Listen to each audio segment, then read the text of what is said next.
30 লাখ শহীদ গণতান্ত্রিক বাংলার স্বপ্নে তাদের জীবন দিয়ে গেছে। তাদের জীবনের প্রতিদানের জন্য আমাদের সংগ্রাম চলবে। রক্ত যখন দিয়েছি, রক্ত তখন আরো দিব। বাংলাদেশকে ইসলামিস্ট জঙ্গিদের হাত থেকে মুক্ত করে ছাড়বো। জয় বাংলা। আলহামদুলিল্লাহ, ওয়াসসালাতু ওয়াসসালামু আলা রাসূলিল্লাহ, মা বা'দ। আসসালামু আলাইকুম ওয়া রাহমাতুল্লাহ। একজন মানুষ যখন বিদেশ যেতে চায় তখন সে সেই দেশটি সম্পর্কে তথ্য সংগ্রহ করে, কিভাবে যেতে হবে, সেখানে গিয়ে যে ভাষায় কথা বলতে হবে সেই ভাষাটি দেশে থেকেই শিখে বিদেশ যাওয়ার আগে ওই দেশে গিয়ে সে জেনে আসে না, কোনো মিডিয়া বা কোনো মাধ্যমে জানতে পারে ওই দেশের কালচার, ওই দেশ সম্পর্কে। যে এটিকে এক ধরনের মিডিয়া বলা যেতে পারে। ঠিক তেমনি করে আল্লাহ সুবহানাহু ওয়া তাআলা পরপার সম্পর্কে, মৃত্যু পরবর্তী জীবন সম্পর্কে কোরআন নামক যে মিডিয়া, হাদিস নামক যে মিডিয়া, ওয়াহি, এক কথায় যদি বলি ওয়াহি মিডিয়ার মাধ্যমে আমাদেরকে পরকালের কথা বলে দিয়েছেন। তাই দুনিয়াতে আমাদেরকে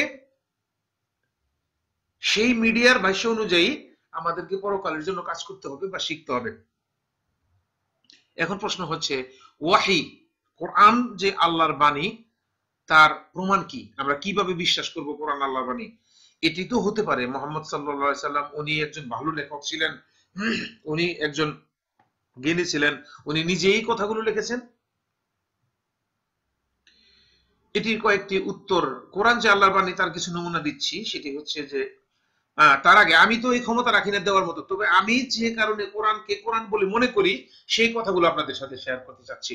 কোরআনকে আমি আল্লাহর বাণী এই জন্য মনে করি যে আমরা জানি যে মুহাম্মদ সাল্লাল্লাহু আলাইহি সাল্লাম উনি একজন উম্মি ছিলেন, কোনো লেখাপড়া জানতেন না, কোনো উস্তাদের কাছে লেখাপড়া শিখেননি। প্রথম কথা হচ্ছে, যে লোকটি উম্মি, কোনো মানুষের কাছ থেকে জ্ঞান আহরণ করেনি, তার পক্ষে এরকম লেখা সম্ভব না। দ্বিতীয় দলিল, কোরআন আল্লাহর বাণী, তার প্রমাণ হচ্ছে যে কোরআন প্রথম সূরা বাকারার 2 নম্বর আয়াতে কোরআন বলছে, যালিকাল কিতাবু লা রাইবা ফিহি, এই কিতাবের মধ্যে কোনো সন্দেহ নেই, কোনো ভুল নেই, কোনো গলত নেই। আজ পর্যন্ত পৃথিবীর এমন কোন লেখক নেই যিনি তার কোরআনের কিতাবের ভূমিকায় বলবে এই গ্রন্থের মধ্যে কোনো ভুল নেই। আর এমন দাবি যদি কেউ করেও, তাহলে অন্যান্য মানুষেরা গবেষণা করে সেই গ্রন্থটিকে অনেক ভুল প্রমাণ করতে পারবে। কিন্তু কোরআন আল্লাহর বাণী হওয়ার কারণে 1400 বছর আগে কোরআন নিজেই দাবি করেছে এই গ্রন্থের মধ্যে কোনো ভুল নেই। আজ পর্যন্ত কেউ ভুল প্রমাণ করতে পারেনি। এটি হচ্ছে কোরআন স্রষ্টার বাণী হওয়ার দ্বিতীয় দলিল। তৃতীয় দলিল, পৃথিবীতে কত কিতাব আছে, কত বই রয়েছে, এটি বলে শেষ করা যাবে না। কোটি কোটি বই, অর্থাৎ বিভিন্ন ভাষায় বিভিন্ন বই, ধর্মগ্রন্থও রয়েছে যথেষ্ট। আজ পর্যন্ত পৃথিবীর কোন ভাষার কোন ধর্মগ্রন্থ কিংবা কোন কিতাব ঔদো কেউ মুখস্থ করতে পেরেছে কিনা আমার জানা নেই। কিন্তু কোরআন এত বড় গ্রন্থ হওয়ার পরেও হাজার হাজার লক্ষ লক্ষ মানুষ এই কোরআনটিকে একেবারে মুখস্থ করছে। এটি স্রষ্টার বাণী প্রমাণ করে। এবার আসা যাক 4 নম্বর দলিল হচ্ছে যে কোরআনে বলছে যে কিভাবে মানুষকে মায়ের গর্ভে এক রক্ত থেকে, মানে একটি বীর্য থেকে মায়ের গর্ভে সন্তানকে কিভাবে মানুষে রূপান্তরিত করা হয়। এটি আজ থেকে 1400 বছর আগে তৈরি বলা হয়েছে, যেখানে কোনো সিটি স্ক্যান কিংবা এক্সরে কিংবা আল্ট্রাসনোগ্রাম কোনো মেশিন ছিল না। এটি কোনো মানুষের পক্ষে বলা সম্ভব নয়।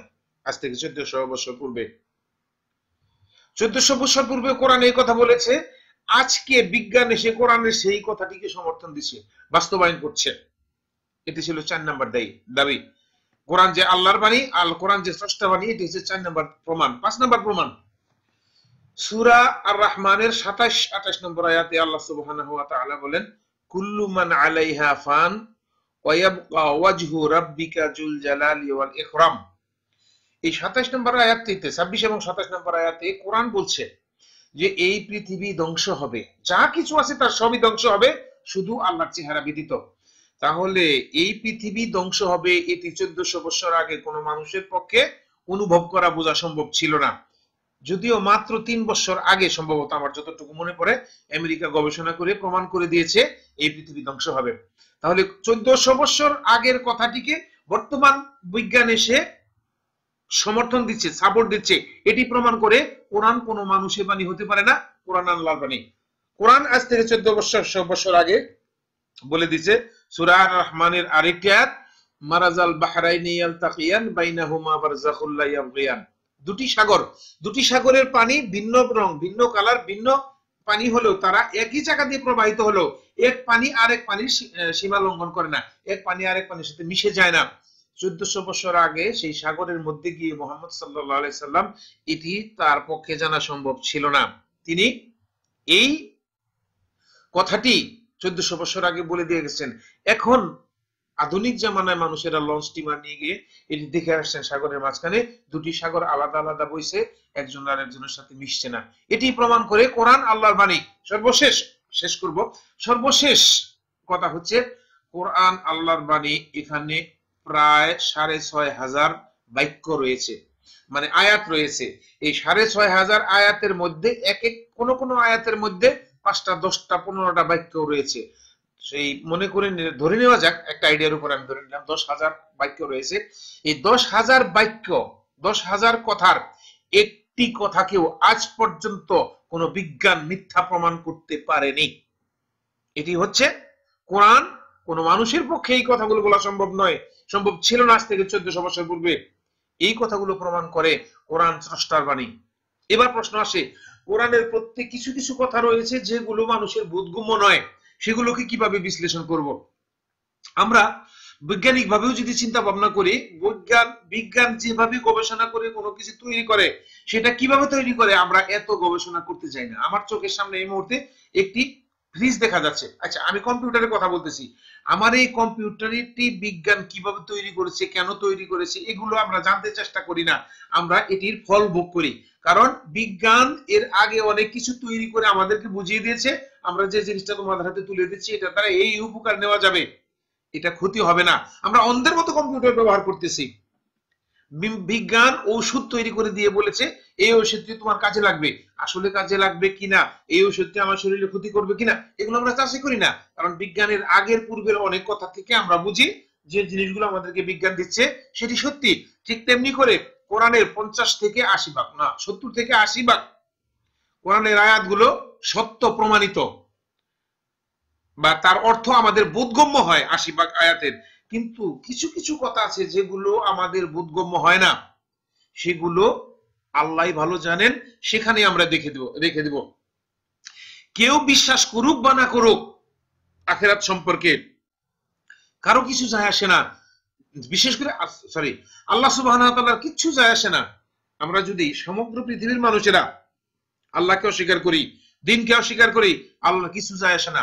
ইসলাম মানতে হবে, ধর্ম মানতে হবে, কোরআন মানতে হবে পরকালে সুখে থাকার জন্য। যারা দাবি করতেছে নাস্তিকেরা যে পরকালে কিছু নাই, তাদের কাছে শেষ প্রশ্ন করে রেখে দেই, আমরা যারা দিনের উপর চলতেছি, পরকালে যদি কিছু থাকে, যদি আপনার কথার মতো যদির উপর দিলাম, যদি কিছু থাকে, আমরা যে দিনের পথে চলার চেষ্টা করতেছি এর বিনিময়টা পেয়ে যাব, আর না থাকলে আমাদের কোনো লোকসান নেই। কোন সুস্থ বিবেক সম্পন্ন লোক কি করে বলতে পারে পরকালে কোনো কিছু নেই এবং সেখানে আমরা মানব না? কারণ পরকাল থেকে আজ পর্যন্ত যেহেতু কেউ ফেরত আসতে পারেনি, আর ভবিষ্যতেও পারবে না, অতএব আমরা দিনের পথে থাকছি এবং থাকবো, এবং পরকালে ইনশাআল্লাহ সেই শান্তির জান্নাতে যাব ইনশাআল্লাহ। আল্লাহ তৌফিক দিক আমাদেরকে, আমাদের উত্তরসূরি, আমাদের সন্তানদেরকে আল্লাহ দিনের উপর প্রতিষ্ঠিত রাখুন। আমরা যেন আমাদের পরবর্তী প্রজন্মকে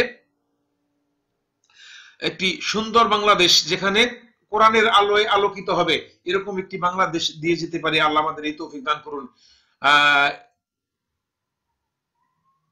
এই ভিডিওর প্রথমে একটি মেয়ের যে কথাগুলো শুনলেন, এরা হচ্ছে স্বঘোষিত নাস্তিক, শাহবাগের সেই নাস্তিকেরা আজকে অনলাইনের মাধ্যমে মানুষের ঘরে ঢুকে তাদেরকে দিন থেকে সরিয়ে নেওয়ার অপচেষ্টা চালিয়ে যাচ্ছে। এই সমস্ত শয়তানদের হাত থেকে বাঁচার একটি মাত্র পথ, তা হচ্ছে বেশি বেশি কোরআন হাদিস পড়া এবং তা চর্চা করা। ওয়া আখিরি দাওয়ানা আলহামদুলিল্লাহি রাব্বিল আলামিন। আসসালামু আলাইকুম ওয়া রাহমাতুল্লাহি